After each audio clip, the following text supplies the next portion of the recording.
اللہ تبارک و تعالیٰ کا بے حد فضل و کرم ہے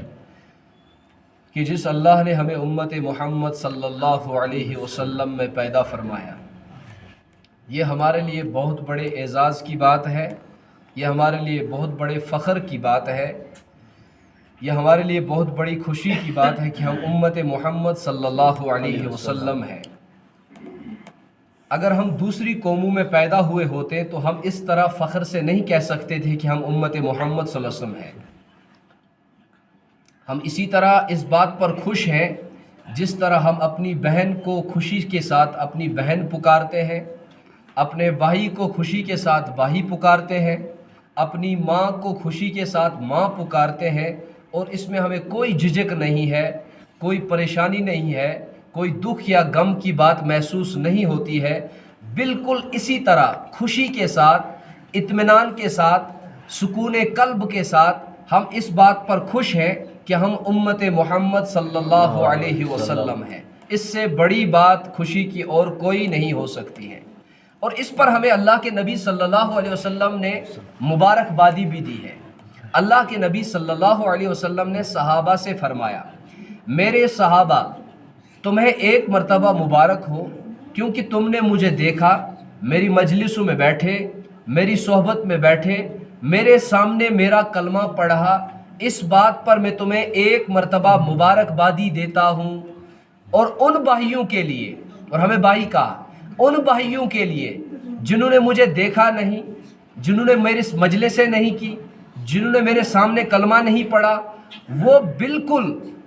مجھے دیکھنے کے بغیر، میری مجلسوں میں بیٹھنے کے بغیر اس بات کی تصدیق کریں گے، اور وہ خوشی سے تصدیق کریں گے۔ ان کے دلوں میں اس بات پہ کوئی جھجک نہیں ہوگی، کوئی دکھ یا پریشانی نہیں ہوگی، وہ اپنے دل کی خوشی کے ساتھ یہ تصدیق کریں گے، اشہد اللہ الہ الا اللہ و اشہد ان محمد رسول اللہ۔ ہم اس بات پر راضی ہیں کہ اللہ ہمارا رب ہے، اور کوئی اس جیسا نہیں ہے، اور وہی عبادت کے لائق ہے، اور ہم اس بات کو فخر کے ساتھ، خوشی کے ساتھ، اطمینان کے ساتھ، سکون قلب کے ساتھ اپنی زبان سے بھی، اپنے دل سے بھی یہ بات کہتے ہیں کہ محمد رسول اللہ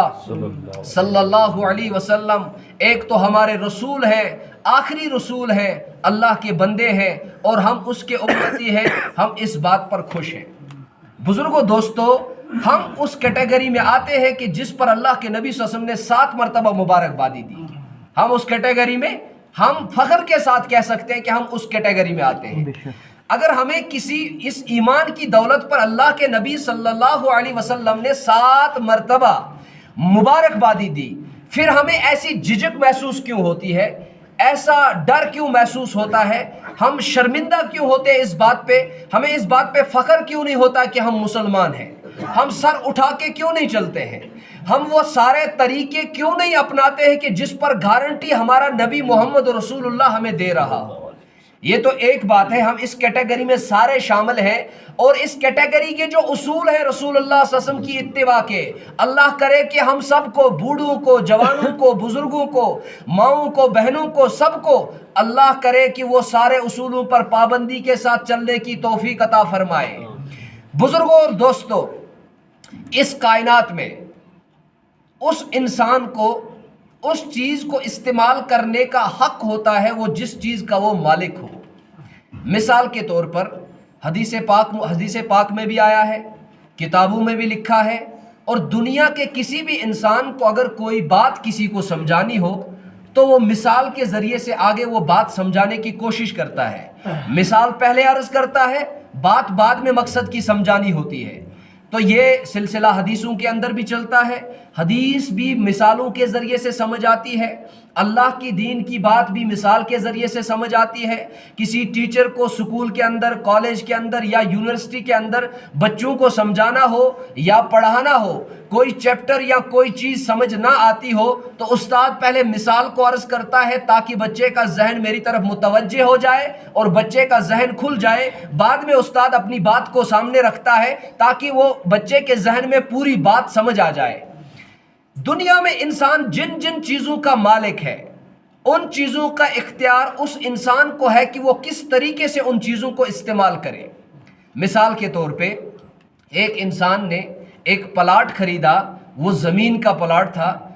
فیصلہ کوئی دوسرا نہیں کر سکتا ہے کہ آپ اس پلاٹ کا کیا کریں گے، یہ وہی انسان فیصلہ کرے گا جس نے وہ پلاٹ خریدا، اس نے خریدنے کی نیت سے وہ خریدا ہے، بیچنے کی نیت سے خریدا ہے، وہ اس میں مکان بنائے گا، وہ اس میں دکان بنائے گا، وہ ایسے ہی اس کو بنجر رکھے گا، یہ اس کا کام ہے، وہ اس زمین کو کس طریقے سے استعمال کرے گا۔ کیوں اس کا کام ہے؟ کیونکہ وہ اس پلاٹ کا مالک ہے، وہ اس پلاٹ کا کیا ہے؟ وہ اس پلاٹ کا مالک ہے، وہ اس کو کیا کرنا چاہے گا۔ انسان بیمار ہے، انسان کی صحت بگڑ گئی، اب یہ ڈاکٹر کے پاس جاتا ہے، اب یہ انسان اس پیشنٹ ہے، یہ خود اب اس کو علاج کرنا ہے، اب یہ اس بات کا مالک ہے کہ مجھے کون سا ڈاکٹر بہتر رہے گا، مجھے کس ڈاکٹر کے پاس جانا چاہیے، اور مجھے کس ڈاکٹر سے علاج کروانا چاہیے، اور مجھے کون سی دوائی استعمال کرنی چاہیے، یہ اس انسان کو اختیار ہے۔ اسی طرح کی بہت ساری ہزاروں مثالیں ہیں۔ ایک آدمی دکانداری کرنا چاہتا ہے، اس نے دکان بنائی، اب فیصلہ کوئی دوسرا نہیں کر سکتا ہے بزرگوں دوستوں، فیصلہ وہی آدمی کرے گا جس کی یہ دکان ہے، وہ اس دکان میں کریانہ سٹور ڈالنا چاہتا ہے، وہ اس کو میڈیکل دکان بنانا چاہتا ہے، وہ اس کو بک شاپ بنانا چاہتا ہے، وہ اس میں نانوائی کی دکان ڈالنا چاہتا ہے، وہ اس میں کوئی